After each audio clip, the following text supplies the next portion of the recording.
What's up, Eagles Nation? What's going on, NFL world? How's everybody doing tonight? Steve, Gate City Sports Channel. Let's dive into this real quick, guys. So I want to start off by saying this isn't some pity party about the Eagles having to play 3 games in 13 days. Man, it is what it is. I mean, we can't do anything about that. I'm not going to sit here and try to fight circumstances we can't change. Ideally, as an Eagles fan, I would like to not see that happen, but it happened. But what we can't talk about is the fact that Washington has gotten healthier during this time frame, and that health from Washington has now led to returning some very key guys on the defense. You know, they got, I believe, Allen's back now, Montez Sweat is back. And in return, while Washington has gotten healthier and gotten some defensive linemen back, the Philadelphia Eagles, unfortunately, have now lost Landon Dickerson to the same list that ailed Washington, and we just had Andre Dillard placed on it a few hours ago. So Washington's gaining some defensive line depth, and we're subtracting some offensive line depth, which makes for a very interesting game, to say the least. The one thing I want to caution here is this is not the first time that I've been told that we're going to come up against this opponent, and this opponent's going to shut us down. It's not the first time we've heard this about the running game going up against a run defense. But I will say this particular matchup, I do want to caution people to be a little careful of, because it's not so much like, oh, it's a great run D versus a really great offensive line. Take everything into consideration here, guys. We just lost Landon Dickerson. Jason Kelsey's a little banged up, and Nate Herbig's now at right guard. So we're down to our third right guard at this point. So, I mean, I do want to caution people to be a little careful. We run inside zone. Their strength is on the interior. So I do think this game has a little bit more potential to be like, okay, the run game I think the run game is still going to be successful for Philly. I mean, we're just a really good running team, but we may not see like the crazy explosiveness that we've seen before from the offense. It might be more of a, like, you just have to stick with it. This is about him, landing those body punches and then hoping maybe Miles or somebody can break a big one or just beat him over the top of some play action or something. I do feel like this game might be a little more difficult than we've seen in the past. And let's be honest, guys. I mean, moving it from a competitive standpoint, I certainly understand if I'm a Washington fan wanting that game moved to get guys back, because they're in the playoff hunt, to be reasonable about it too. But the crap the NFL is spewing about this being about safety and all this other stuff, it's all nonsense. This was about competitiveness. It is what it is in that regard, guys. What I will say is I want to focus in on is the fact that we are an inside zone running team. And I don't know if we might see some things that might be different from Nick Sirianni this time. I'm wondering what we'll see going into this game. So might we see some outside zone run from Philly? Might we see a little bit more of the pulling guard stuff, right? Because we got to look at who's coming in. So to kind of answer Bruin Q, appreciate you tuning in, buddy. He said, who's all out for this game? Well, really, we're not that far down, guys. We got Quez Watkins is back. So he's been cleared to come back. But now we have Landon Dickerson, which is a little up in the air. Seems like he's probably not going to play. Andre Dillard certainly is not going to get cleared in time to play. Andre Dillard was a reserve lineman, so that's not a huge deal. I think what we have to really think about is can you take a guy like Sua Peta, who's going to be playing there? He's a little bit more athletic. Sua Peta had some experience playing tackle in college and stuff. I mean, certainly a little bit more athletically gifted guy than like a Nate Herbig, although Herbig's put in some time and effort to try to reconfigure himself, try to reshape himself. Can you use a guy like Sua Peta and get him out on some pulls and stuff?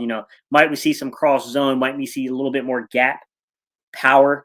I don't know if we're going to go power, because I don't know if we can really get a good push in this game. But might we see some different things from the offensive line and from the blocking scheme? I think that's going to be a really, really important kind of topic for this game coming up. Is can't change the circumstances of things, guys. I mean, I can't reverse what's been done, but we can look at the matchups and see, exactly how we pair up on this one. And I'll be honest with you right up from the front, guys. This is not a slight to Washington, because you guys know a few weeks ago when I started the national media thing, my first topic was basically tackling Antonio Gibson and the fact that Washington is really beat up and really banged up before all this COVID stuff happened. They were already beat up pretty good, but they were running the ball really well. And I felt like Gibson was about to go on a little run, and he did. With that said, I think the Eagles have the better team here. And I'm not saying that to just, like I said, I'm not trying to slight Washington fans. I'm just saying that this is a game this team should win. We should still be able to go out there and win this football game, especially getting guys back like Jordan Howard and stuff to add back into the mix. So I know Washington can put a fight up from the defensive line. I know that having a quarterback in Jalen Hurts, who might be a little bit limited with the ankle, Washington's got a good pass rush. But we should be able to take advantage of this. And I know they're going to go bear front on us. What's up, Philly Insider Podcast? What's going on, Jalen? How you doing, buddy? What's up, 2020 Vision? Cryptolicious, what's good, man? Sorry, guys, I'll get back to the topic in a minute about the 50 defense. What's up, Romy One More? Geraldo, what's going on, buddy? I appreciate everybody tuning in. So the 50 defense, what I want to say about the 50 defense is they're going to go like a bear front. So we do a lot of 50 defense here in Philadelphia as well, but we don't play a lot of the traditional bear front stuff. The way we run our 50 defense is it's a little bit of an invert. It's kind of adapting some of what we see from Zimmer, where he likes to play that Sam linebacker down, so that we use Jannard Avery to kind of get that same favorable matchup with 5 defensive linemen, although he's technically a linebacker. That's a technicality. Washington will run a straight-up bear front. They will run, and a bear front means you got 3 covered interior linemen. So your center and both your guards are covered. So they will run that very traditional bear front, and that's what they use to stop the run. And I mean, they'll definitely commit to that kind of thing, guys. They'll absolutely do that. What's up, Melvin Gilmore? How you doing, buddy? Blue City Empire Sports. How you doing, man? I don't know. I don't know what effect that's going to have on our running game, right? I just know that we like to run inside zone, and their strength is on the interior of the defense, and they just got healthy there. We're down some guys, Landon Dickerson being out. I think, look, I like Suapeta. Suapeta he's a decent backup, but Landon Dickerson's a completely different physical specimen here that we're talking about. So, I mean, I'm not going to sit here and act like subbing these guys out like we're just going to roll on like nothing happened. Like, no, I mean, part of what made our line so special when we started running the football was the combination of Landon Dickerson, Jason Kelsey, and then how well we were getting play out of Jack Driscoll down the stretch before he got injured. So, I mean, look, now how many guards have we gone through, guys? I mean, think about it. So we've gone from Isaac Seumalo to Landon Dickerson, from Brandon Brooks to Jack Driscoll to Nate Herbick to now we have Suapeta in there. So we've used 7 offensive guards on the 2021 season, guys. So I'm trying to keep things kind of, what I'm saying, like in balance here. You got to stay, expectations got to be reasonable. I still think we're going to have success running the football, but I don't expect us to be as dominant as we've been in the past. Now, I will say that I think that the thing that could make things a little interesting here, guys, is if Jalen Hurts is healthier than people suspect, that's going to help the running game a lot. This is a game you could use a guy that could get to the edges and get your ends crashing in and take advantage of them. So I do think Jalen Hurts, if he's healthy, and I don't know, I got my doubts that he's 100%, guys, to be quite honest. But if he's good enough to still get the edge on this team, even banged up, it's going to make a difference in the running game. I just don't think there's a doubt about it. What's up? Yeah, Philly Insider. You can ask me. I'm not a huge fantasy football guy, but I'll give you my perspective on something. Sure. So yeah, we got 2020 chiming in. He says Saints might have the best running defense for the last 4 years, but the true test for me has been, can we run it against a healthy Washington football team defense? Good perspective, 2020, right? It's not necessarily that Washington is the best run defense in the league. I would agree with you that New Orleans is probably, from an overall talent perspective and production over the last few years, they're the best run defense. But I think Washington they're the team that I think matches up well against us in terms of the personnel matching up, kind of. So them getting healthy for them and on the defensive side of things, on the defensive line, it is a big deal. Like that's going to definitely help them out. Like there's no denying that. Like what I don't want to do is come in here and create a fictional depiction of, oh, this should be a game we just absolutely dominate everybody. Like, no, we should win this game. We should look pretty good in the running game. But I do expect that we might have a little bit more difficulty pushing guys off the line on the inside zone in this game, especially with them getting. Now, the trick is that, were these young men without, were they actually exhibiting any kind of symptoms? And if they were symptom free, then it's not going to matter. The only thing you can hope for is that missing the preparation in the time of practice could work in our favor. So, we always have, there's all these aspects of things that you just can't predict. You know what I mean? Like I can't predict those things, guys, like how prepared they're going to be or not. I will say this, I'm concerned about the Eagles knocking off rust now because it's been a lot of days since the last time we touched the football field. Thankfully, I know this team is motivated to win. I know this football team wants to win. I don't think motivation will be our issue here. But I do worry about, we've gone this length of time without touching the field, and then we touch the field. We're going to play freaking 3 games in 13 days. That is quite the hurdle to try to overcome, guys, but I do think we got the right coach for this. I think you want a rah-rah guy in this moment. This is your whip out your high school, Johnny T-shirt time right now. Like, he's the right guy for this. He's a rah-rah guy, keep your spirit up kind of guy. Definitely kind of guy you need right now. Philly Insider said, start one. KJ Osborne, Antonio Gibson, or Devontae Smith. I need a big boom this week from someone. Seems like Bears and Washington secondaries are banged up. I would definitely probably start Devontae Smith here. The reason I say I would start Devontae Smith is because their best corner is not going in this game, and that's Fuller. Now Jackson will be lined up on him. They will have Jackson on Devontae Smith, but I think Devontae is going to get a few in this game. I would start Devontae. This could be a potential 100-yard receiving game for Devontae, so I'd probably start him. I'm not guaranteeing he's going to get 100 yards, Philly Insider, but I think this is you predict games that could happen. This is a game I think Devontae could get over 100 yards because he's been quiet a couple of weeks now. So I think you got to, this is a game I'd watch out for him having a big one. What we got here? Blue City Empire Sports says Jake Fromm, not Jake Farm, will be the starting quarterback for the New York Giants. Daniel Jones is done for the whole season in 2021. Have they made the decision about Jake Fromm over Mike Glennon?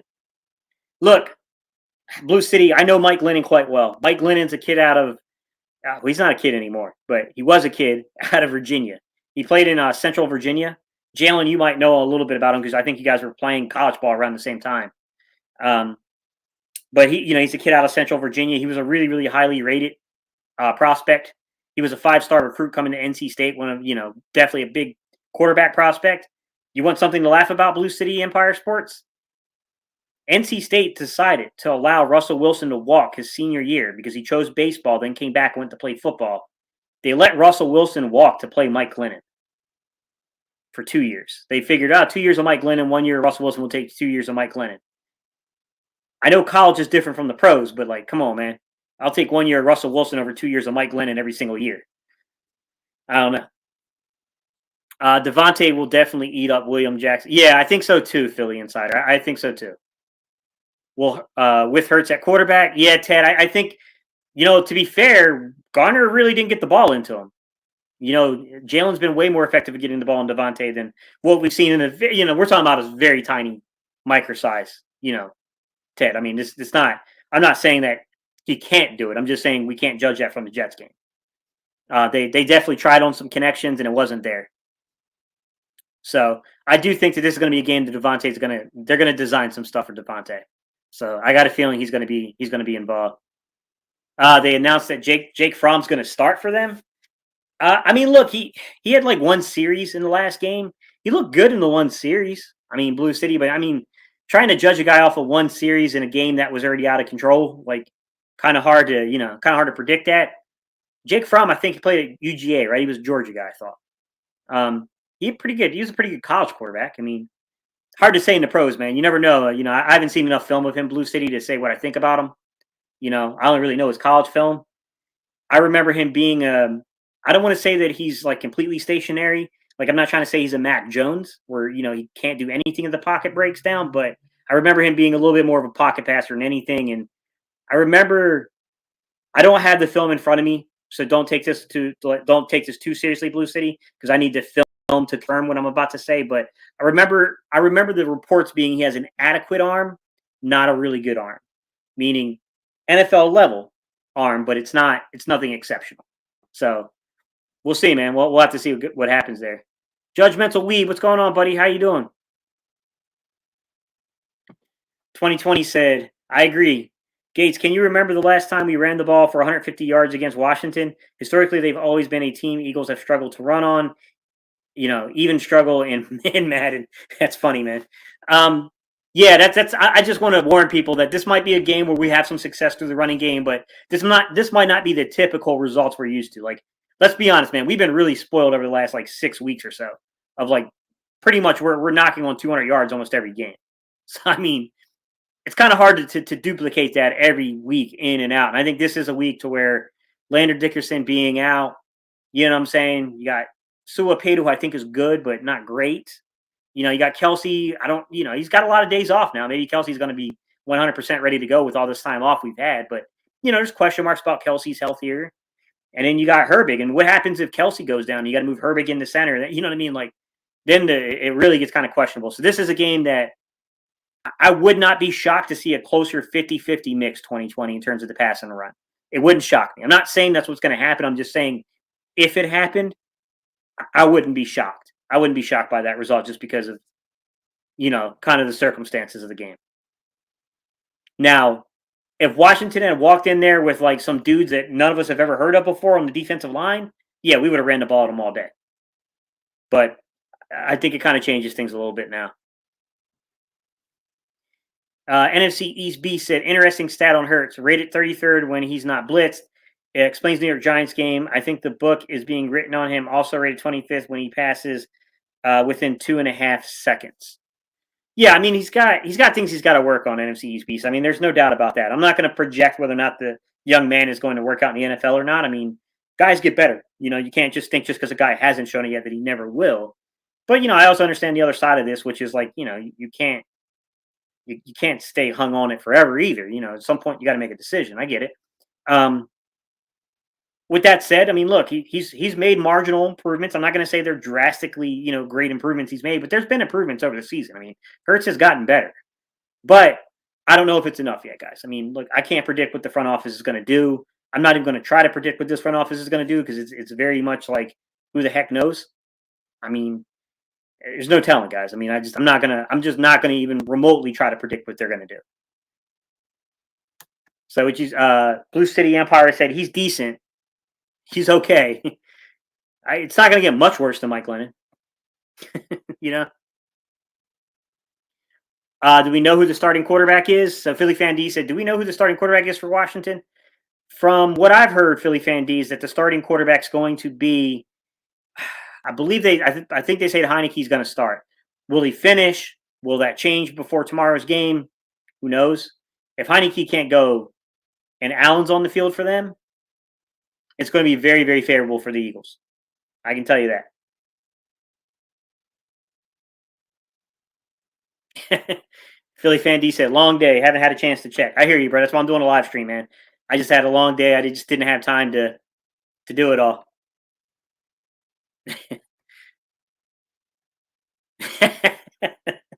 I got you, Blue City. It's all good, man.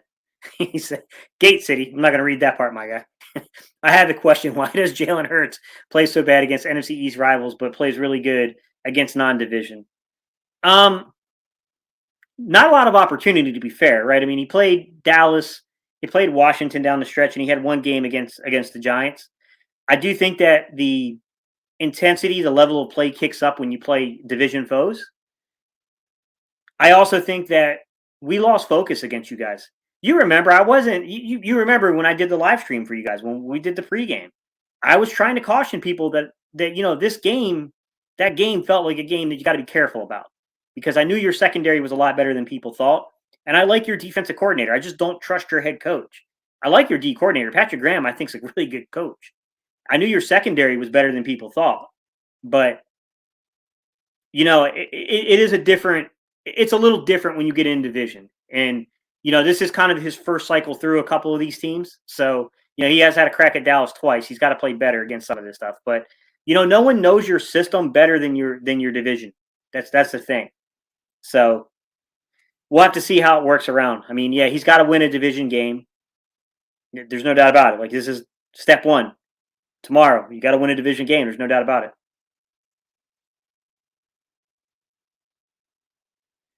Crypto said, what are Hurts' best types of passes?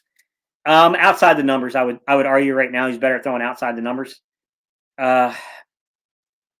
He struggles to throw in-breaking routes right now in his career. A lot of that has to do with anticipation. I think the vertical ball, he has the arm to do it. And I think last year he was better at driving the football and putting a little touch on the ball in those vertical routes. I do think he's pretty good back shoulder. I think he knows how to locate the ball back shoulder for receivers to go get it. But the timing and that elongated delivery on some of the vertical routes can get him in trouble. And some of that also has to do with reading the coverage. Like, you have to know, okay, this is leverage. This is the route concepts. This is not going to be open with a guy, 8 yards off my guy running a go route. It's not, with safety help over the top. You don't throw that ball. Like it's stuff like that he's still kind of developing and getting a feel for. And guys, it's not like Hurts watches the tape and doesn't know that. Like Jalen knows that. He's been playing quarterback for a long time.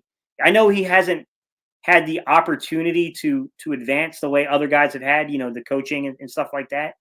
But it's not like he's completely unaware of those things. He's got a lot of things he needs to iron out with in-breaking routes. Some of that has to do with anticipation and reading it and letting it go. Trusting what you see, knowing you have to anticipate the route and getting it there. That's part of it. I mean, there's no doubt about it. That's part of it. He's got to do that. Like I said, guys, I'm not going to make projections if the young man will or won't do it. I'll grade the film. I'll let you know what the film says and what's going on with the film. But, trying to prognosticate, trying to predict it's tough, man, because guys put work in.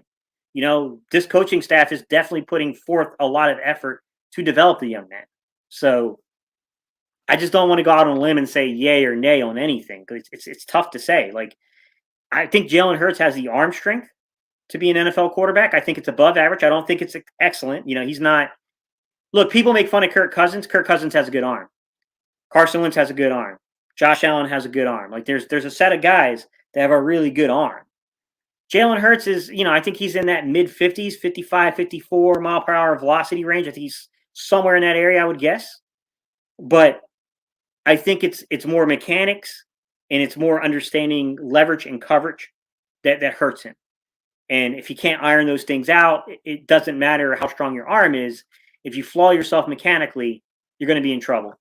And you can see a lot of stuff just by watching a lot of throws, guys. I mean, I can't tell you how many young men I've watched throw the football in camps and, in practices, coaching. There's telltale signs that when mechanics are flawed. The first thing I always like to look for, guys, is I look at the elbow location. If I see your elbows dropping, it's normally a good tip. Like your elbow will drop, which means your shoulder's going to drop, which means you're going to come up with an elongated delivery. That's kind of like what I look for in the film. I look to see that pattern on a deep vertical pass, and I kind of know, like, slow it down, run that at like 0.25%, so like 25% speed, and see it. That's kind of like what I do, guys. I look for those little telltale giveaways, and I see it. Like, if I see a ball is just really bad location-wise, I look for the feet. Then I look through to see the hips come through on the throw. There's little subtle things that you can look for an indication for stuff. I can't predict whether or not the guy's going to get better or not, man. Rock Yard said, "What's up, Gay City? How you doing, buddy?" Drew Johnson, "What's up, man?" Drew said, "How say the book is written. I feel it's premature, in my opinion." Yeah, I agree. I agree, Drew. It's too early to say one way or the other right now. Like I said, but the only thing I'm not going to say, Drew, is I'm not going to predict what in the world the front office does. I have no clue. That there is unpredictable gets at times. Jalen said, "Glennon was before my time just a bit." Was he really? Yeah, you're right, Jalen. He was, because I think he was at State around I think he came 2010-ish, 9-ish, somewhere in that area. And he might have been a little bit before your time. I know he was a pretty big recruit out there, though. He was definitely a big recruit.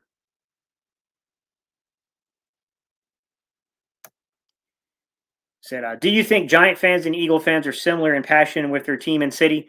The Giant fans I know are. I got a couple of friends that are Giant fans. I'm a military guy, so I got friends that are from pretty much every single fan base.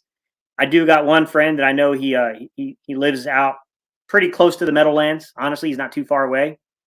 I know talking to him on the ship and stuff, I remember the 2006 season, which would have been the 07 playoffs, 2006 season 7 playoffs. I remember when we beat you guys on that field goal. Yeah, man, he was legitimately upset. He had to walk around the ship for an hour to calm down because I was letting him have it. Yeah, man. There's similarities, sure.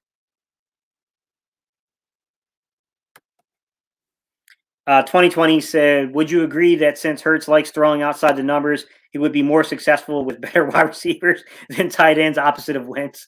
I think he needs a boundary side receiver. 2020. You and I have talked about this quite a bit. I think he needs a split end boundary side X-line wide receiver. I definitely think this offense needs that. I do think you can develop him. I think you can develop him to throw. I think a lot of it is just getting familiar with coverage and throwing with anticipation. I think if you get him there, he's going to be perfectly fine across the middle of the field. I just don't know how long that's going to take. I don't know how long the organization is going to have patience for it. Like, there's some factors I can't predict, right? Like everyone always asks me what I think about his regiment and like the routine and stuff he puts in. It's like, show me it. I don't know what it is. Like, I'm not around him 24/7 to really weigh in on that. So I don't know what his regimen is. I don't know. You know what I'm saying? Like, I know Brian Johnson has had success with guys that are similar to Jalen Hurts. And I'm a fan of Brian Johnson being the quarterback coach on this team right now. Jalen said, did you notice the defensive end on the defensive left maintain outside leverage the whole game against the Giants? I think that played a factor in the poor play a bit. I didn't, Jalen. I'm going to have to go back and look at the film now. So you said the defensive end on defensive left maintained outside leverage the whole game against the Giants. Huh. So he played contained, basically. So you're saying he contained. So they played a containment against them. Well, I mean, yeah. I mean, look, I said before the game that Ojulari is a really good football player. Leonard Williams, Ojulari's a rookie, but he's talented, and I talked about Leonard Williams is still a force on the interior for that Giants team. I didn't see what you were saying there, but I didn't really study it like that because I was really paying attention to the passing concepts in that one. So I wasn't really looking at the zone stuff, the zone read stuff, but I'll go back and look at it. So you're saying they contained them. They were playing containment. NFC East B said, think of it this way. Team blitzes, doesn't get there quickly, and you have Smith. Watkins and Goddard running free. He does very well. Otherwise, not so much throwing. Gannon D would shut him down past conservative defenses where they're trying to make you drive the football and hoping you make a mistake. True, but I think the only issue you would have against a guy like Jalen Hurts if you're Gannon is if you don't bring the pressure, they might be able to nickel and dime you a little bit, and then they might just kind of fall into a run offense on you. But yeah, I mean, he would struggle to throw into windows there. NFC East Beast, he's still a young quarterback. I know it's kind of hard to say he's still a rookie and all that. I get that argument. I do. But he's still a young quarterback. And I always try to warn people, look at Peyton Manning's rookie season. And by no means am I saying Jalen Hurts or any of these dudes, Gardner Minshew or any of these guys should even be mentioned with Peyton Manning. That's not the point I'm trying to make, guys. If you looked at Peyton Manning's rookie season, you would never think that guy was going to turn into what he became. I mean, the dude threw 28 picks. He was horrible. He wasn't seeing the field very well, and people were taking advantage of him. But he learned from the mistakes. He put in the time to correct this stuff. He worked on strengthening that arm a little bit, got a little bit better with his strength. In my opinion, Peyton Manning was never like a really, what I would call a strong-armed quarterback, but he improved his arm strength over time. And they had good receivers, Having good receivers makes a world of difference, guys. I'm going to tell you now. There you go. So thank you, 2020. I appreciate it. He said, yeah, Hurts at the combine, throwing velocity was 54 miles per hour, like that. Yes, that's what I figured. 2020. Like, I didn't really have the numbers in front of me, but I'm just judging from similar guys. He looked like he'd be like 54, 55-ish to me in terms of the ball velocity. So it's good to see that that's confirmed. That's what he threw at. Judgmental weed.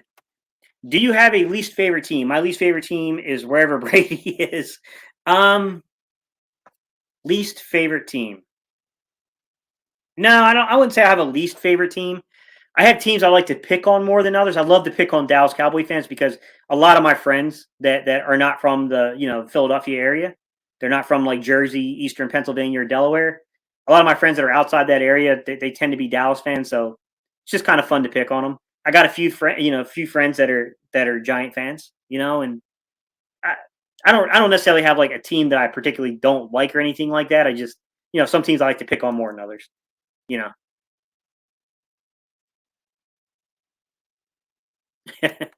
want me to do a breakdown of Jake Fromm? I got to see him play this week, man. If he's in this week, I'll definitely break him down before the game. What's up, Vic? Long time no see, buddy. How you doing, man? Said defense to me is a huge concern. I will say this. I like Washington. I'm not trying to crap on them, but outside of Gibson, outside of McLaurin, their offensive weapons are a little limited. I like De'Ami Brown. I was pretty high on De'Ami Brown from the draft. I do get a little worried that De'Ami Brown is kind of due for a game where he kind of pops a little bit because he hasn't had it this year. I worry about that a little bit, Vic, but defensively, I think we're good. Now, if you're talking about the Eagles defense, Vic, I did make a video. I did a live stream last night where I broke down the defense. If you want to, it was myself and Allison Lombard. We broke down the defense. We went into a lot of depth about Gannon's defense. About an hour and a half full of just nothing but straight up conversation about what the film showed about the defense.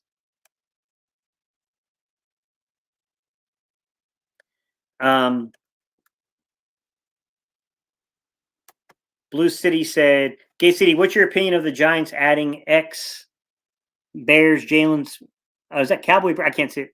Jalen Smith, formerly of the, I'm assuming you mean formerly of Dallas, and now I guess he got caught by the Bears too, to the Giants roster. Blue City, here's my thing. You guys need linebacker play, and we can empathize with that because we had that problem earlier in the year. No doubt you guys need linebacker play. Jalen Smith could be an upgrade for you guys. It's possible. But Jalen Smith is getting let go from these teams for a reason. And he might be at the end of that. He might be at the end of the road. You know, that's what you got to be careful about. Signing a guy like Jalen Smith. He might potentially be at the end of the road.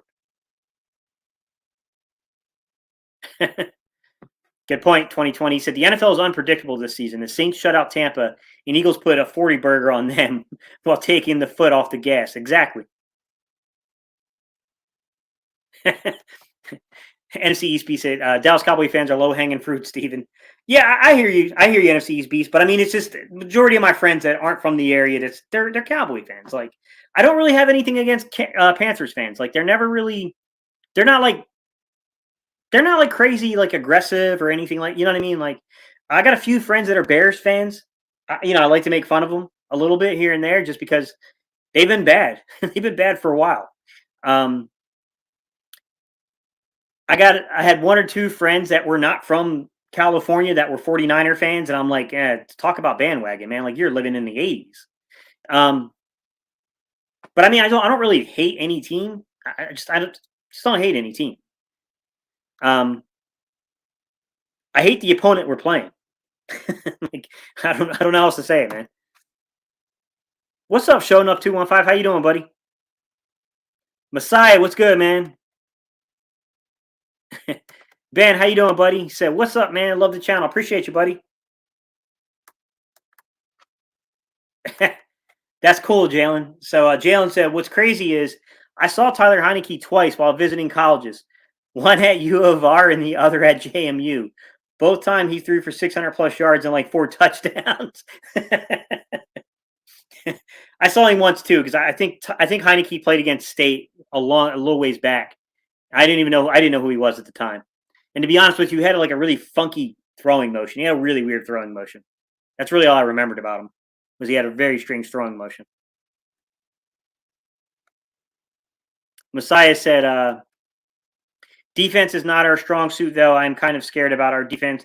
We need to play more aggressive. I haven't really been seeing any of it lately. There's been a little increase, but not big. I think it's so, Messiah. The way I look at it is like this. It's so hard. Like I talked about this idea of helter skelter on yesterday's live stream when I was breaking down the defense, and I said it just really means chaos, everything in chaos. And I said, it's not that Gannon doesn't blitz. Yes, we're not like, that's not our thing. We're not a heavy blitz team. But there's ways of getting pressure without blitzing. You can use stunts. There's things you can do along the line to get pressure. I said the problem I had is that when you looked at the safety depth, our safeties are 20 yards off the line. And when we walk them, so when we rock the safeties, walk them down into the box for pressure, whatever, I think that works really well for run support. It does not have the same effect for a pressure package. It just doesn't. It's too far away. And I mean, unless the quarterback's holding the ball for a ridiculous amount of time, that's not going to do you any good. And like we talked a little bit back and forth, Allison and I said, I expressed my opinion that I'm a big fan of Rodney McLeod. I'm afraid the second ACL may have done him in. I think Anthony Harris and Rodney McLeod are both very savvy veterans that rely on instincts at this point in their careers. And I thought Anthony Harris was going to be a little bit more athletically gifted than what he's shown so far in the season. And that. Let me pull your comment up so people can see it. So that worries me a little bit because he has not shown it, and I think when their instincts are wrong and they need to recover, they need that recovery speed. I don't think McLeod and I don't think Harris has the recovery speed at this point. And it's kind of weird to say this, but I think Epps might be the guy that has the best ability in terms of the recovery speed, in terms of those things. And I don't know where that leads us because I view Epps as more of a third safety, not a starting caliber guy, but your third safety, a respectable third safety. So, there's definitely some personnel issues still in the defense, in my opinion. And yes, I think there's some rookie coaching things too. I think he's trying to cover up some inherent weaknesses on the defense. I think, you see plays where you got like a guy like Steven Nelson who's 7-8 yards off and he's lining up on Guyton. Guyton's a very fast receiver. Steven Nelson has a tendency to get beat with double moves. I think Gannon is trying to keep the ball in front of him. But, as Allison pointed out, you're 7-8 yards off the receiver. And on top of being 7 or 8 yards off of the receiver, you ran a bail technique. How much distance do you need? Like, that was just an easy pitch and catch for a first down for Herbert, backed up on his own 10-yard line, throwing the football out of the goal line on just a really quick timing route because just no one within any respectable distance to get in there and have a pass breakup. So I think it's definitely a lot of things going on the side defensively. It is some rookie coaching things going on there. There's no doubt about it. I think Gannon understands concepts. I think he's better at concepts than people think.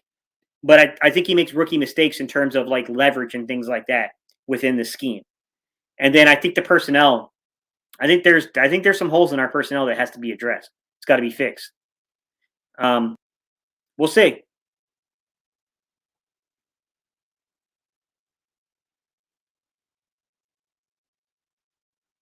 Philly Fan D said, if Hurts and the offense is struggling, we're down by 10 at halftime, do you make the change? Not by 10. I get what you're saying, Philly Fan D. This is the danger zone. This is why. Here's the thing. What's the objective? You know what I mean? What's the objective of the season? I think if you're here to evaluate Hurts, give him the chance to win the football game, whether he's down by 10. Now, I think if you're down, I think if you're getting down a little bit more than 10, I think the conversation could be different. But I think at 10 points, I probably keep evaluating at that point. Like, give the young man the evaluation, see what you can do there. My honest to God opinion, Philly Fan D, is that I'm skeptical that the offense, sorry, not the offense, I'm skeptical that the front office is willing to commit to either of these guys at quarterback. I think that I have some skepticism here. I'm not saying that I'm right on that. I don't know, but I feel like there might be some doubts in committing to either one of those guys. So we'll see. I think both of them are perfectly fine as a bridge quarterback. And, I think if you get a guy, like, here's the thing I look at it, right? I think NFL front offices have already deemed what they think about Gardner Minshew. Now, look, Gardner Minshew, can prove them wrong. Every guy's got a chance to write his own story. But I think that there's a narrative out there about Gardner Minshew, about him being solely a bridge quarterback. I think Jalen Hurts has the potential to be a bridge quarterback that could potentially turn into something much more, right? If you can get him to learn NFL defenses, if you can get some things ironed out with his mechanics, if you can get him to learn how to play on time, on schedule with the offense, right? How to anticipate and throw the ball with anticipation, throw your receivers open. With his athletic abilities, I think you could have something there. But that's not a guarantee, guys. I mean, we all know that those things aren't guarantees. It's how they do it, guys. I mean, it's hard to say. Cassie has said, I think Chargers fans are great too.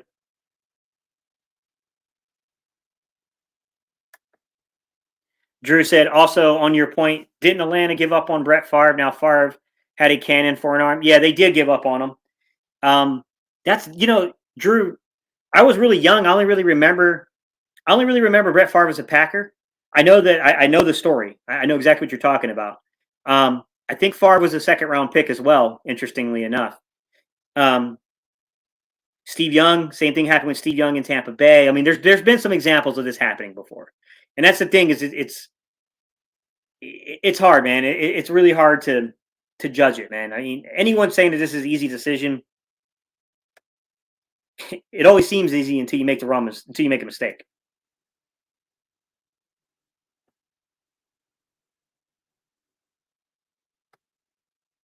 Gate City, what do you think about this quarterback, Jalen Mills, coming out in the NFL draft? Anyone named Jalen Mills a quarterback, I'm skeptical of. No, I'm joking. I don't know much about him, man. Jalen Mills, I have to look that up, man. I don't know too much about him, to be quite honest. I got you, Bird, man. I knew who you were talking about, man. Your family's nothing but Steeler fans. I don't have I got a couple of really close friends that are Steeler fans, but I don't know a ton of Steeler fans. Interestingly enough. Should Doug Peterson take the Jaguars or Bears job? I think he should be a great fit in Jacksonville to bring some maturity and stability to that franchise. Oof. Boy. That's a tough one, Paul. Jacksonville, I think, could be turned into something with the right coaching.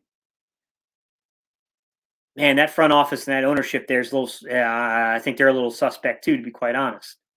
The Bears want to win. I think the Bears will spend resources to win. They haven't won. That's a tough one, Paul. I don't know. Maybe Seattle. Maybe Carroll will retire at the end of the season. I think Seattle would be a really good fit for Doug.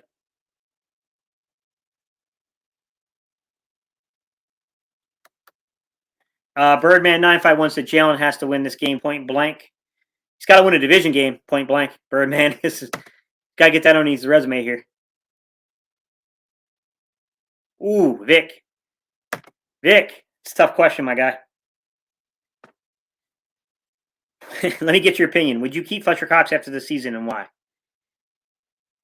It's a lot of dead money, Vic. It's a lot of dead money. I'm not saying you can't survive it. It's more than Carson's. The dead money on Fletcher's contract is more than Carson's.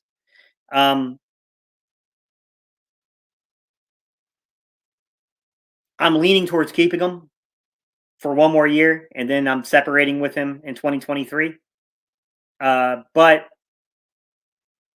I'm not confident in that. They already said that they would have. They already said they were willing to eat the dead money this year if the right trade offer came along. I just don't think you're going to get what they want for Fletch. So I think you are going to have him for one more year unless you're really willing to just part ways and really eat that dead money. And it's a lot, Vic. It's a lot of dead money if we let him go.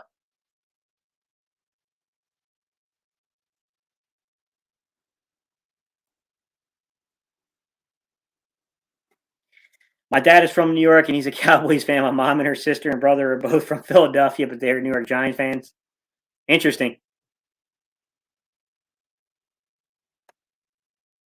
Steven, check out quarterback Zap from Western Kentucky.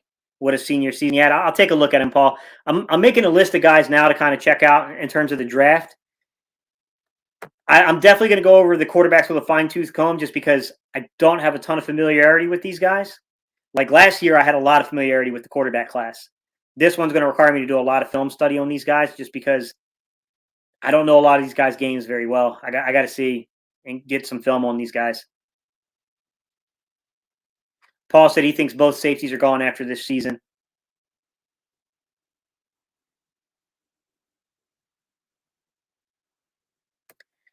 Legend Killa said, we have the personnel to do it. When you have the front and the back end, should be known for being aggressive. The thing is, Legend Killer, we don't have the personnel to do it. We don't have the back end. You got one piece, and you got a good slot. You got a good slot in Maddox. You got an absolute stud in Slay. I'm sorry, man, but McLeod's not playing well.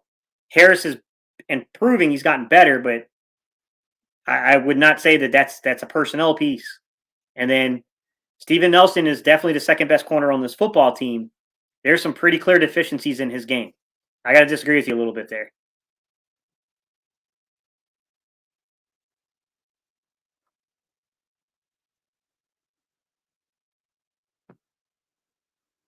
Thought Cox cap hit will cost more if we release him in 2022. Yeah, it will cost more if we release him in 2022. That's what I'm saying. It's probably going to be another year, 2023, before the money works its way around. I don't think Kevon Wallace is a goner after this season. He's still on a rookie deal. You know what I mean? They're going to keep him, in my opinion. Do you think Kyle Hamilton would last to us, Vic? I don't hate that pick. I think he's an impact player. I think we could use him. But he said, I believe Kyle Hamilton should be our first round pick in this draft. Do you agree? If not, who are you looking at with the first pick? Best player available, be honest with you, whoever can slide. If you can get one of these defensive linemen to slide, we need to take one. We can use a defensive lineman. If we can get the right corner, we could use a corner. If you can get Hamilton, you take him. He's an impact player. I mean, it's hard to predict this organization, guys, because they have not put a lot of value in at linebacker. It just, but I think TJ Edwards, and if you can keep Davion Taylor on the field, starting to become a concern of mine now. But I thought Davion Taylor was playing lights out, guys, before he went down. I thought Davion Taylor was highly underrated for how productive he was. But best player available, Vic, defensively for me.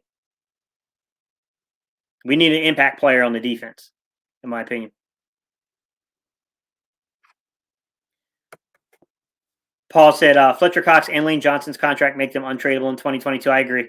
It'd be really difficult to move on from either one of those guys. Brandon Brooks is the guy that I would probably look to where something might happen. I think, or not, I'm sorry, not Brandon Graham, guys. I apologize. Brandon Brooks. Brandon Brooks. He's the guy I would look to see if something happens. Drew said, hey, my cousin was a Cowboys fan when he was young. We bullied that out of him early. That's funny.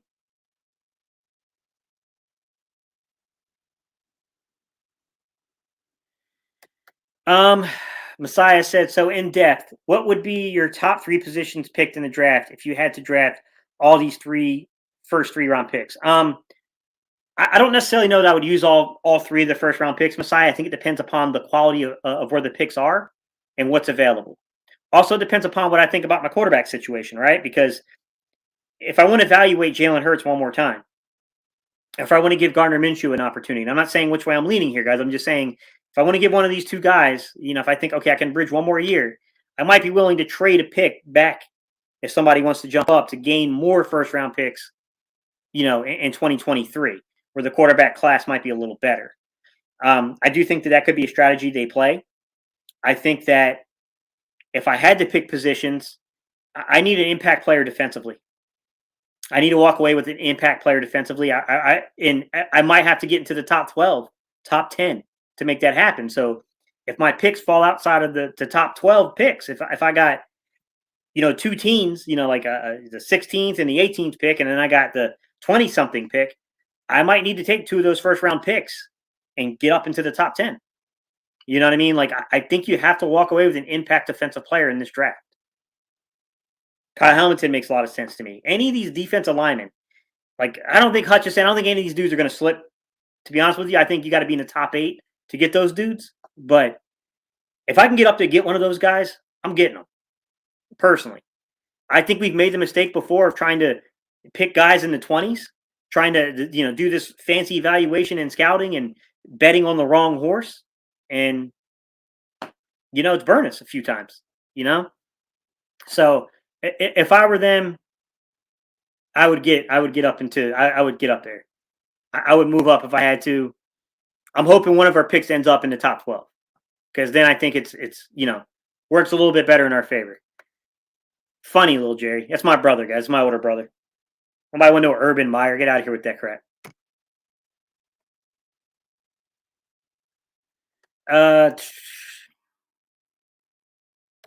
Realistic free agents that you would want to bring in.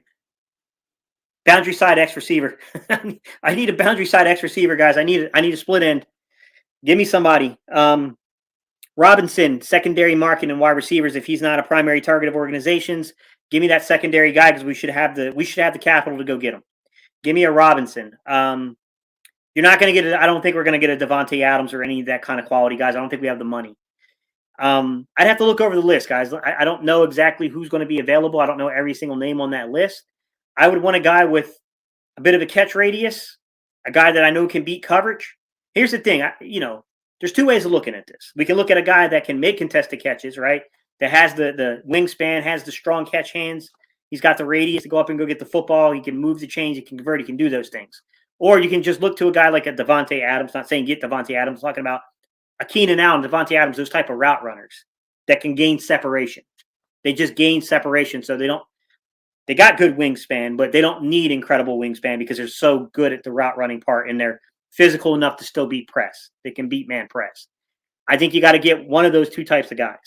Either someone that can beat man press and is just a really good route runner, and you can play him on the boundary, and you know you got a guy that can get open for you, or you need that big, strong, physical Alshon Jeffrey type. I hate saying the name, guys, but it's just the most relatable name we can relate to in Philly. You need that prototypical split end wide receiver.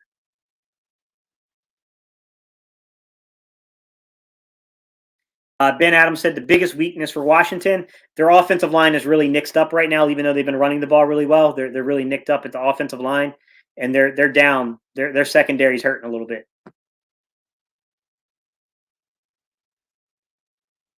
So Paul said that I like defensive end, cornerback, and O line. If the Eagles keep those 3 first-round selections, then safety and linebacker in the second round. I definitely was on board, Paul, for a guard. And then here's the thing. Jack Driscoll's played well, but he keeps getting injured. So I don't know what to think about Jack Driscoll. I need him healthy. That's the thing. The play is good. He's a good player. 2 straight years, man, he's got banged up. So I don't know, man. Gates, NFL has shown they are not ready for the Eagles' sustained run game, especially with Hurts freezing defenders. Is Lurie wish on a pass-happy offense wasting a golden opportunity right now to go far? I don't see. Here's the thing, 2020. I think Lurie wants an explosive offense. I think he thinks a passing game is the way to gain that. He's a businessman. He wants to sell jerseys. However, he also understands that in order to sell jerseys, you need wins. It's got to coincide with each other. So I think because the running game is winning football games, you know what I mean? I don't think we're going to abandon it because of that reasoning. I worry about this is a matchup concern to me about the inside zone run versus a stout defensive line, interior defensive line in particular. Now, those guys went on the illness list. I don't know the extent of their illness, to be quite honest. So I don't know if they were just asymptomatic guys and there's really nothing wrong with them, or if they actually did exhibit symptoms. Yeah, I'm going to say they were asymptomatic because I think if they exhibited symptoms, they definitely would have been out because I think that's in a mandatory like 10 days, I think. So hard to say, you know what I'm saying? Like how much did the practice reps help? You know what I mean? You have to see with that kind of thing.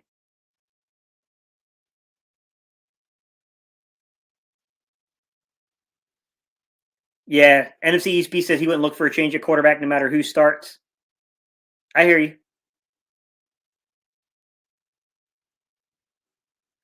Legend Killer said, people think you can't use exotic blitzes on rundowns. You have to wait till long downs to do it. You can bring exotic blitzes from any front if you know the possible run pass is coming off of the personnel. Yeah, I agree.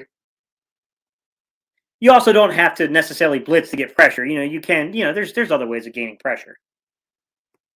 You can use stunts. There's different ways of doing it. Jalen said, my issue from a scheme point of view is the lack of creativity with the 4-2-5.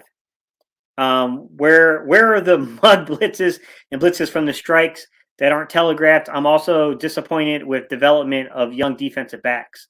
You mean the 365 we have on the team?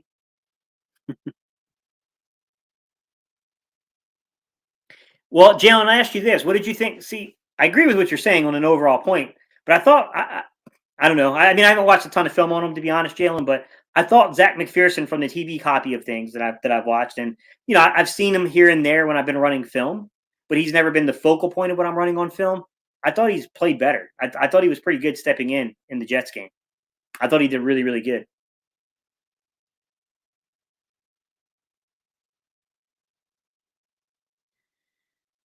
I got what you meant, Paul. He said, we haven't seen much of the young defensive backs as the Eagles have been relatively healthy in their secondary this season when you think about it. Yeah, exactly. I don't know what to make of them yet. Oh, he meant Willis from Liberty. Got you.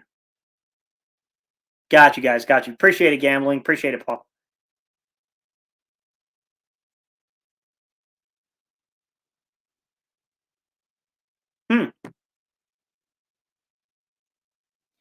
Just think Doug could hire Joe Brady as offensive coordinator and bring in quality defensive control or defensive coordinator. My bad.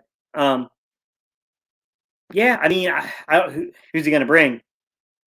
He's going to bring Schwartz. That would be funny, Paul, if he brought Jim Schwartz. Don't take either job, Jalen said. Yeah, Mike Vick was drafted by Atlanta.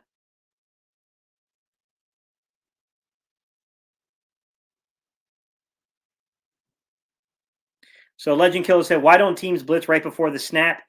Study quarterbacks' habits and their body language under center or gun. If they're under center, and they look left or right, if you know that he's about to hike the ball, blitz the cornerback, safety, or free safety, linebacker, safety, basically in general.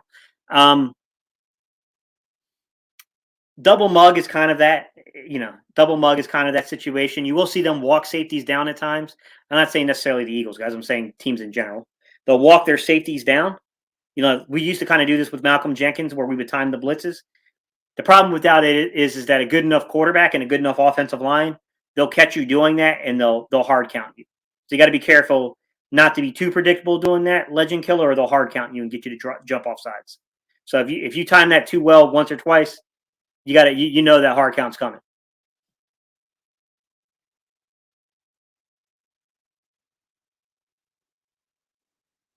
Yeah, Paul, I agree. They got to keep them.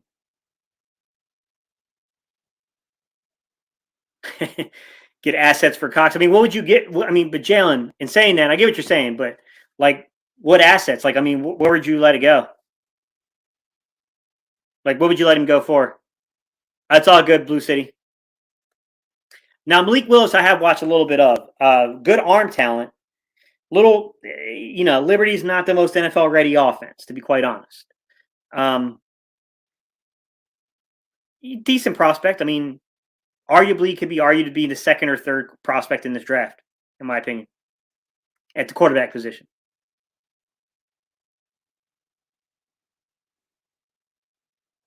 Yeah, sure enough, I thought they were going to bounce and move him around more too. The thing is, the problem I have is that when they tried to do that, he complained of not being in the 3 technique and being lined up as a 4-eye. He didn't like it. And I do think that there was some legitimacy to what Fletch was saying. I thought that it was ridiculous how they were doing the 2-eye and they would do the 4-eye with they got one guy in the 2-eye, the other guy in the 4-eye, and like running lanes are just wide open. And we were just giving up everything. But I expected to see a little bit more movement out of Fletch as well. I expected to see him playing some 3, some 5 tech, put him at the nose every now and then, kind of play a Where's Waldo with Fletcher so teams can't focus in so easily. But I think honestly, as good as we've seen at times, I'm not going to say it's been consistent, but as good as the play has been at times, I might opt to, instead of using Fletcher Cox in that way, I don't know, man. I might go with a different route here. I might even try Milton Williams kind of in that role of moving him all around the formation. He's a good pass rusher. I'm talking about pass rushing downs. His run defense. He's a good run defender on the outside. Interior wise, he can't anchor as well. I might try Milton Williams out in that kind of role. Okay, Paul said he transferred from a small college in Texas to Western Kentucky for his final year. 6'1", 220, and can make every pass from watching him. Quick release, accurate with touch, moves well in the pocket. Interesting. I don't know that much about him, man. I really don't. I'll have to watch film on him. Paul, if you leave me a game or two to watch, I'll see if I can get access to the film on him.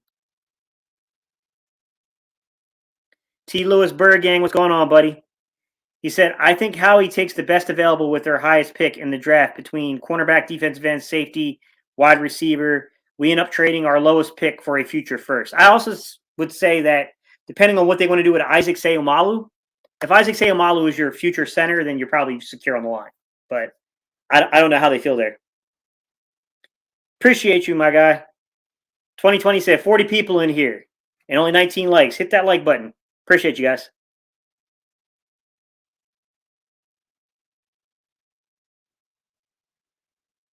Yeah, what's up, Paul? If they're picking between 14 and 22, yeah, there had to be a pretty big slide.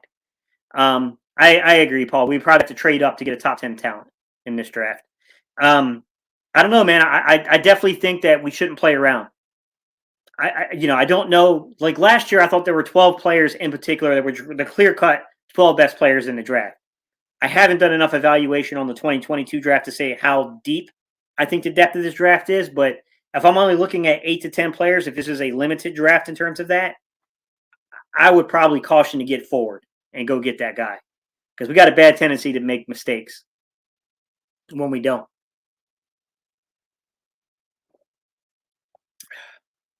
Crypto said, Gate, if you were Hurts' college quarterback coach, would you have fixed his passing issues? Crypto, I appreciate the confidence in my abilities being that good to be at the college level. I'm joking, man. It's tough to say, man. I mean, I'm not there every day. I know the reputation is this young man's a hard worker. I have seen subtle improvements on the film from him.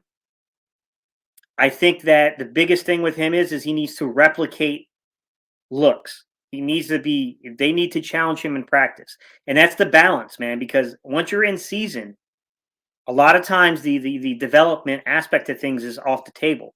You're preparing for your next opponent, so you're not doing those things. You're not trying to grow the player, but in the off season, I would say that you need to replicate game like situations with coverage. You have to work on some of this stuff. He went down with Quincy Avery to work. That was his private quarterback coach, was Quincy Avery. He worked with Quincy Avery a little bit about playing on schedule. I thought when Brian Johnson came down and started working with him on the sideline, we saw him get a little better with that. So the offseason, Brian Johnson coming in down from the top press box area down to the actual field. I thought there were some subtle improvements. So it's a long haul, man. Quarterbacks, it's a full-time job, guys. You got to keep on it. It's not easy, guys. It's not. Look, I can tell you right now, the worst quarterback in the league is a stud. In reality, he's a stud, but these are the best of the best, man. So, like, the margin between these guys, it's not as great as people think. But at the same time as saying that it's not as great as people think, doesn't matter because that little bit of margin that separates these guys visually is a big difference.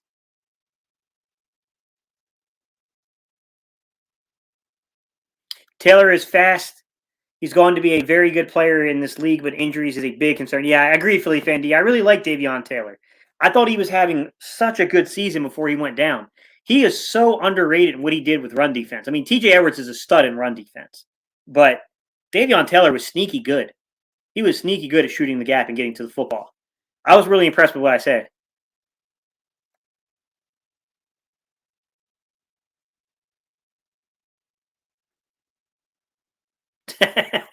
Vic, that's funny.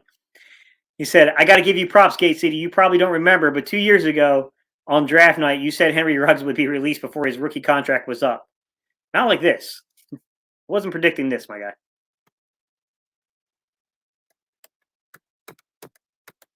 guy. Exactly, Vic. It wasn't performance based. He wasn't released because of his performance.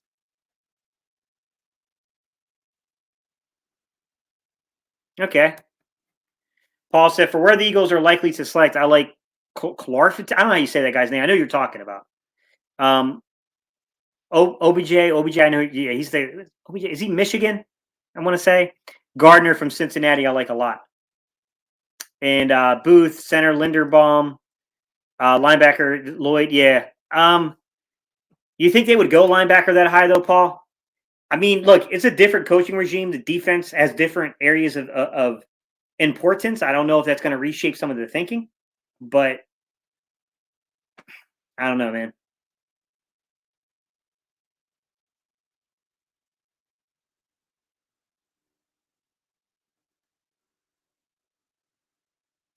Jalen, appreciate you, my guy. I just noticed you sent a super chat. Hit that like button. This is some premium content. Appreciate you, Jalen. Thank you for the $2 super chat, my guy. Legend Killer said, our safeties have always been slow. That's why I don't like playing certain teams when I use the Eagles on Madden. Godwin, Jeremiah Butler. Depending on the market. Yes. I mean, if the market's right for Godwin, absolutely. That dude's a clear upgrade. And it's not even a question. Like, not even an upgrade is an insult to what he is. He's beyond an upgrade. Mike Williams would be your free agent. Philly Fan D, he fits the mold of the bigger physical kind of boundary side receiver I'm referring to.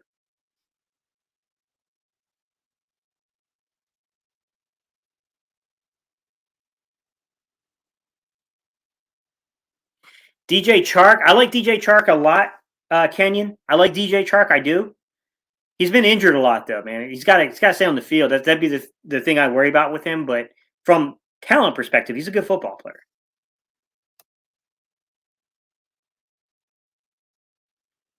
Someone similar to Judon.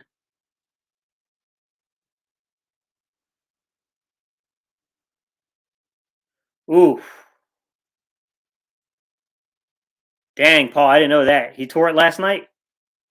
So he was saying that Godwin just tore his ACL last night and is out for the rest of the season and will have surgery, putting him out of football activities through next summer, most likely. Yeah, if it's an ACL, you're right. I didn't know that, Paul. That's ouch. That's yeah, dude, that sucks. Would you take Michael Gallup? Birdman 951. I think Michael Gallup is a better receiver than the only person I would probably put projection, because he's not there yet, but projection. I'd put Devontae Smith over Michael Gallup, but he'd clearly be the second best player on this team. The problem is I don't know that Michael Gallup is necessarily what I would call what we need for this team. He's more of a vertical threat. I think we got enough of these vertical threat types. He's a good player, though. He's certainly better than any of the other guys we got on the field right now, outside of maybe Devontae Smith. What's up, BLSG? How you doing, buddy? It has been a while. Oh, Messiah. If I can get my hands on for the right price, sure. Michael Thomas is an absolute stud from a route running perspective. Absolutely. Not even a question, man.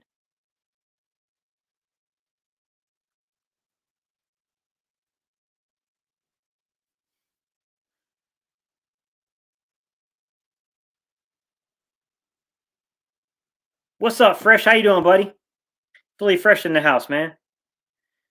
Got the pregame tomorrow, my guy.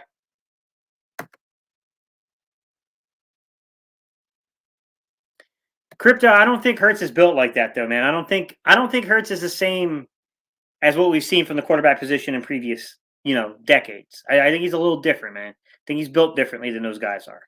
Um, I also don't think that you're going to see 200 rushes on a season consistently. I think it's one of those situations where you're using this ability of his as he expands upon his game, but just like McNabb, just like Steve McNair, just like a few other guys, Steve Young that have played the position, you're going to pull it back as he advances his knowledge over coverages and things like that.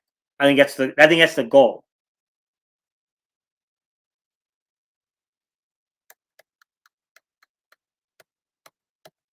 Yeah, Linderbaum's a good player, man.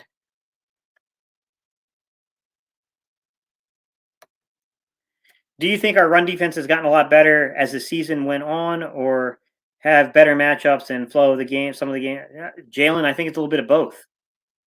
Um, I do think it's gotten better from an alignment standpoint, where things make a little more sense from an alignment. There's no more of this weird 2-eye and 4-eye on the field, like just creates these crazy lanes. Um, I do think that, to some extent, the linebacker play got a lot better when we inserted Davion Taylor and we inserted T.J. Edwards. Those guys flowed to the football, man. They came up and challenged the gaps. They got guys off the defensive tackles. They weren't standing there like their feet were in cement. You know what I mean? Like, I do think that there are some things that happened. Yes, I think it also has to do with the fact that teams that could probably hurt us running the ball, we've maybe gotten a chance to escape those games. So, I mean, we'll see. I mean, we're going to eventually run into an opponent where Will's going to get matched up against Will, right?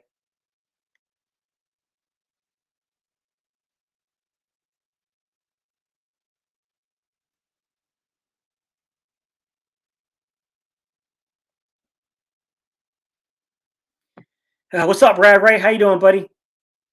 He said Brad was saying that he thinks the Eagles are going to take a linebacker higher this season.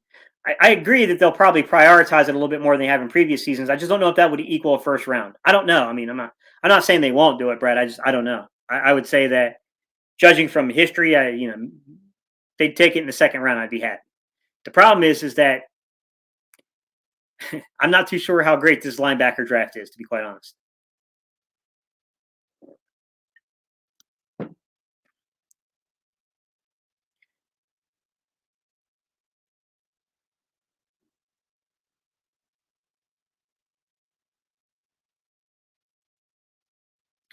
Doug Peterson in New York. I hope not NFC East beast.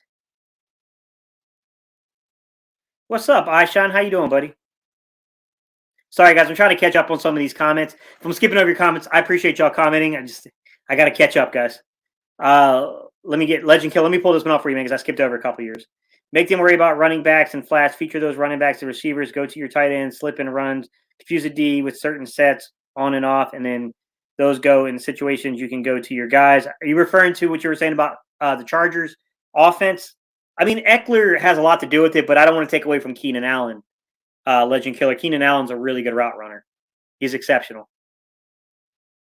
But yes, I mean, I get your overall point that, when other guys are doing their jobs, it makes stars come out, it makes them productive.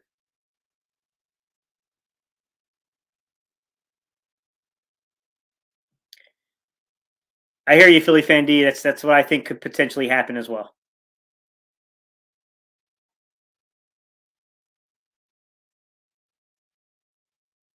Yeah.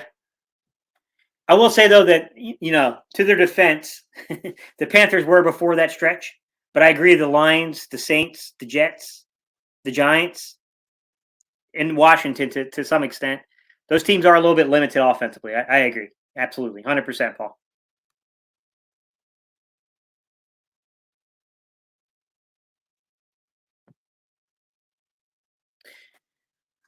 It's just running, spreading them out, going back, quick passes, going with screens, going with play action, using easy concepts balanced with a lot of different routes to beat every area of the D.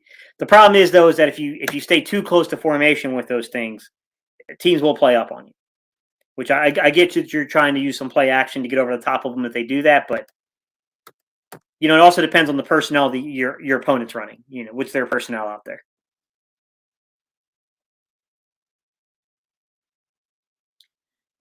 He said, Aishan said, our first pick needs to be an edge rusher. Your thoughts, Gabe, with our first best player available defensively? I think edge rusher gives you the biggest bang for your buck.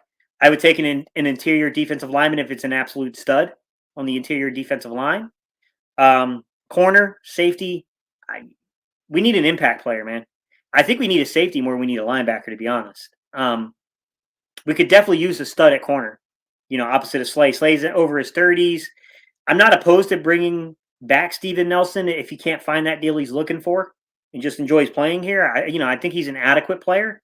I warned people that they were maybe overhyping Steven Nelson a little bit. And, you guys remember I made that video and I said, guys, go back, watch that Buffalo film. Look what Gabriel Davis did to him. There's some limitations to his game. But we all knew that Steven Nelson was going to be the second best corner the minute he touched the field for us. So, I mean, I'm not opposed to bringing back a Steven Nelson if the contract's right, but hard to say, you know what I mean? Malata, Dickerson, Lindenbaum, oh my. Funny.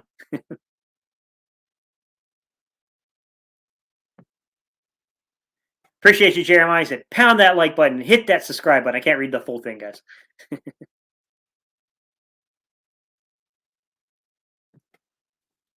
What's up, JP Martinez? He said cornerback, Gardner or the one from Clemson will slide past 10. Yeah, those guys I think they're projected more between 11 and 20. But things can change between now and April. Guys are going to come up and down the board. That's for sure.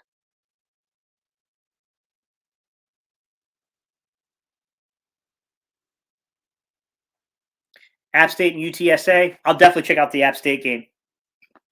I would, man, Paul, if you'd have told me this before that, I'm only like 2 hours away from Boone. I would have driven up to see the App State game if they played in Boone. I would have driven up for it.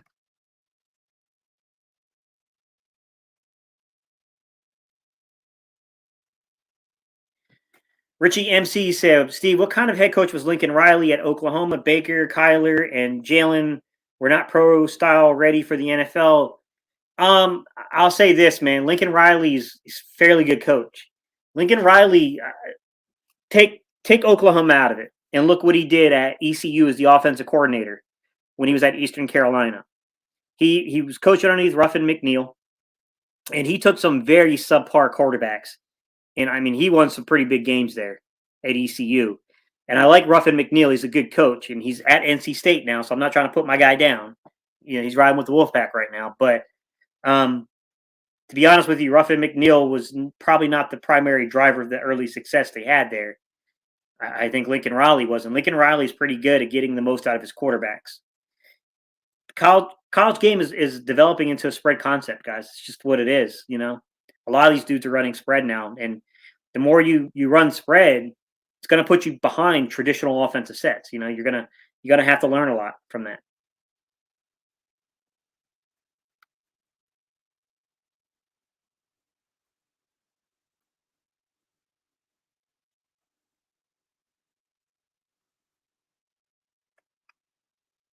Let's see. Depending on who's on the board, I could see them going with a linebacker in the first round. Do note that defensive corner Gannon is linebacker centric. Yeah, but even in saying that though, Paul, Darius Leonard was a second round pick. You know what I mean? Like, what was Anthony Barr? Paul, do you remember what Anthony Barr was in terms of his pick status? I don't remember if Anthony Barr was a first round pick. Was he like late first round? Let me see. Let me look it up real quick, guys. I can tell you, but he wasn't a first. Yeah, so Anthony Barr was a top 10 pick. To be fair, Gannon had very little to do with that pick, but he had a top 10 pick at linebacker in a defense that he was running. I would wonder though, was Anthony Barr projected to be a defensive end in the league? Because my guy's got defensive end length. I mean, dude's got like 35-inch wingspan. He's like 255 pounds, 6'4". I mean, everything about him strikes me as being more of a freaking defensive lineman than a linebacker. I just think he's a freak athletically, so that might be why he went top 10. But Darius Leonard was a second round pick, so yeah, hard to say, man. Said, how long do you think Kelsey would play for? To make the Hall of Fame, going to need 2 to 3 very good years. I think he's already in the Hall of Fame personally, Philly fan D, but because he's the second best player at his position, I would argue, during his decade. I think he's arguably the second best center over the past 20 years. Oh, he tore his MCL as well, guys? ACL and MCL? Not cool.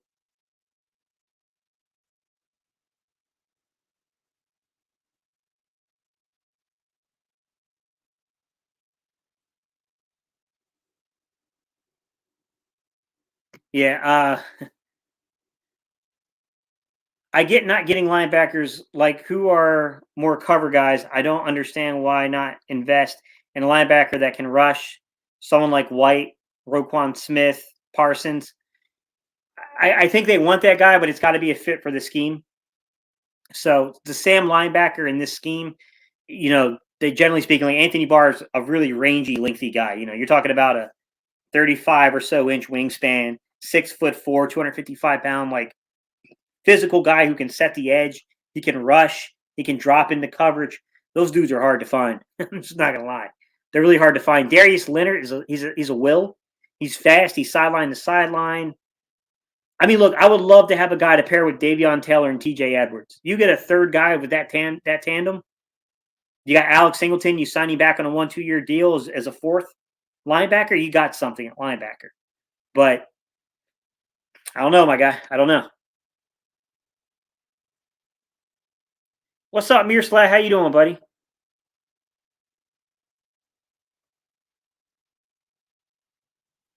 I like savvy veteran outside wide receivers like Emmanuel Sanders, Marvin Jones Jr., Mike Williams, Cedric Wilson, Michael Gallup. All those dudes they're upgrades. Paul, there's no doubt about it. I mean, Emmanuel Sanders is probably getting a little up there in age, though. I don't know how. I got to watch film on him to see if it's all still there with him. But those guys are all better than what we have. There's no debate on that one.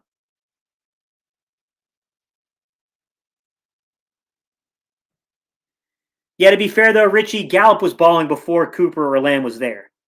To be fair, I mean he was good. He was a good receiver before they got there.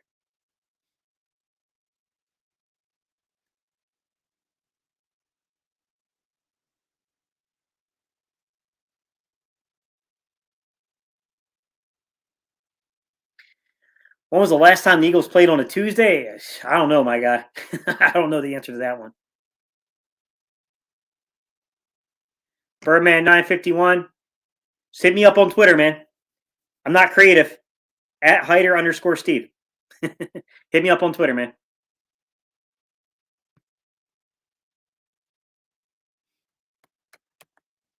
Joe Webb nightmares.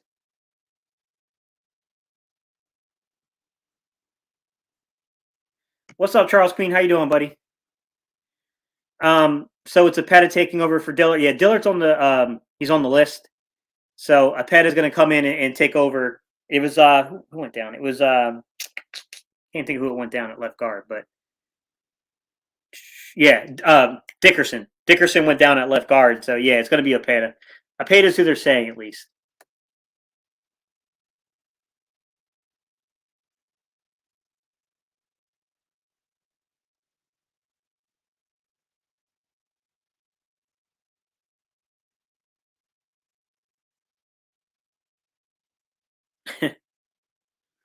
All right, Richie said, Steve, need you to be frank, meaning like earnest or honest. Better upside as a quarterback. Fringe starter. Gardner Minshew, Tyler Huntley.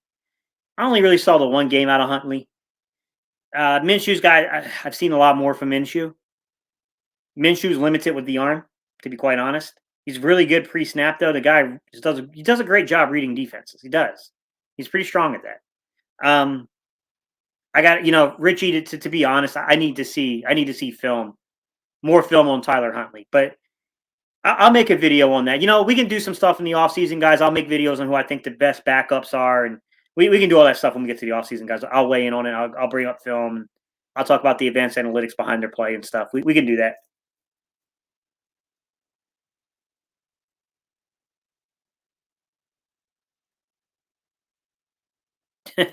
Ref Taka, what's good, buddy? How you doing, man?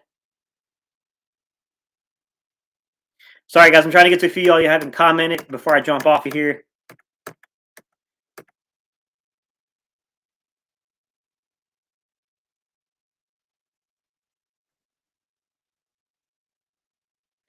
I want to re-sign Jordan Howard for sure. Depending on, Boston Scott, Jordan Howard are both up for contracts, I believe. I'll take either guy. It's a matter of what the value is. What do they want to get paid? I mean, if Jordan Howard's willing to come back on a veteran, savvy deal, vet minimum type thing, sure. I mean, why wouldn't you want Jordan Howard? He's a good player.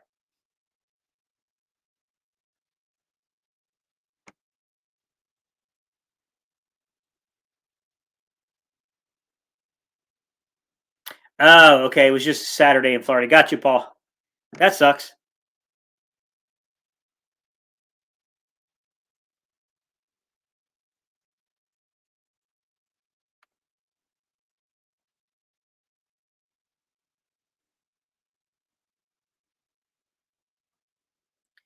I just joined, so please excuse me for this if it's off topic. And I'm looking at the title, and this feels so unfair as to how they don't forfeit, and it's just our luck that everyone is just now getting. They weren't going to forfeit Austin. Yeah, the beginning of the video, I went in. We kind of talked about that. They were never going to forfeit the game. Can't change the circumstances of the game. You know what I mean? Like, it is what it is. Kind of sucks that we lost Landon Dickerson while that was happening, but circumstances are circumstances. You know what I mean?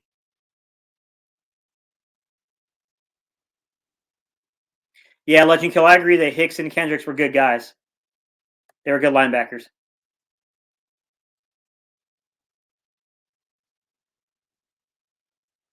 Imagine if Edwards ran a 4.6, dude. He'd be ridiculously talented. The guy's way underrated.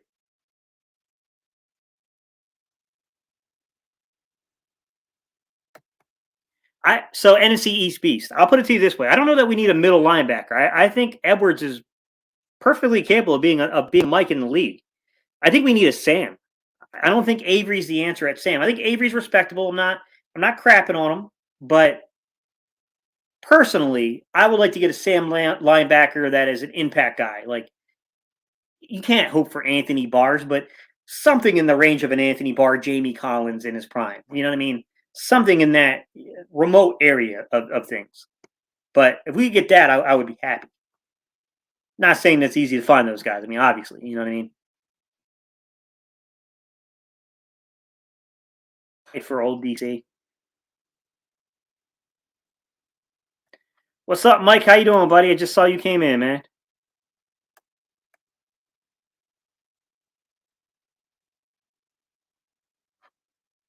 Yeah, that's what I thought too. Legend Killer said if it's not a great draft for linebackers this year, draft more pass rushers, more defensive ends, and then draft those linebackers when they are there in the future. Yeah, I think this is one where if you miss, I really only see one guy really worth the first round of evaluation. If you don't get that guy, I think you just wait third round or so, maybe go for a guy. But it's still early in the evaluation period. You know what I mean? Like some guys might move up the board, but right now I don't see that strong second tier. I mean, I can't remember the guy's name. The dude is from Alabama, not the guy that had 15 and a half sacks. He's not eligible yet, guys. There's another linebacker at Alabama. He's more of a thumper, physical kind of style linebacker. He's a little limited. You know, he's a little bit like TJ Edwards, a little bit better athletically though. If you get that guy as a Sam linebacker, I could see maybe second, third rounder for that. Hard to say though, man.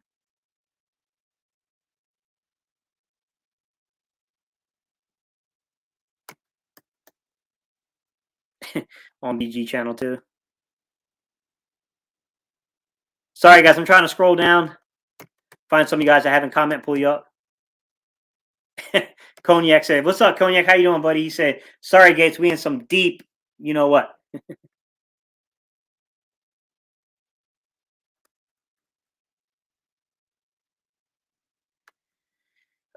DB talking now. What's good, buddy? How you doing, man? He said, "What's up? Thoughts on Kenny Pickett?" I'm assuming Kenny P means Pickett. Exciting college player, quick reader, quick processor, up and down college career. Max Brown, which was a former teammate of Kenny Pickett. I talked to him around March of this past year. He was a guy that transferred from USC to Pitt. He saw Kenny Pickett as like a freshman, said the kid's talented. Doesn't have the greatest hand size. There's concerns about inclement weather and what he can do. I will say this, look, Tom Brady didn't have the biggest hand size. Kirk Cousins lacked hand size. Those guys have enough arm talent. Doesn't necessarily mean he can't play, but we'll have to see, man. I mean, there's been some inconsistency in his college career for judging it as a whole, but he's a little bit older of a prospect. But he's not like, it's not like he's 28, guys. I mean, he's like, what, 22, 23. So, I mean, it's not like he's over the hill or anything. But, yeah, it's hard to say, guys. All right, guys. Thank you all so much for tuning in, y'all. It's an hour and 28 minutes, basically. I'm going to give it a couple more minutes, guys. I'm going to jump off. If you guys got any more, like, last-minute questions, I'll tackle them for you real quick. Guys, I have not gotten deep into quarterbacks yet. We got a lot to evaluate on the roster. I just haven't had time to shift my focus to quarterbacks yet. I mean, I'll shift it for you eventually, but right now I just haven't had an opportunity to do that. But I'll get there, guys. I'll get there in terms of shifting the focus on stuff. But all right, guys, I appreciate y'all so much, guys. And I'll see y'all in the next live stream, guys. Tomorrow night, Battlebirds podcast. I know my guy Mike will definitely probably be there. I'm sure Reese is going to be there, Philly Fresh. Let's go Birds, guys. Got to go out there and get this win, man. Keep the playoff, dreams alive, if you will. All right, y'all. Peace. I'm out of here.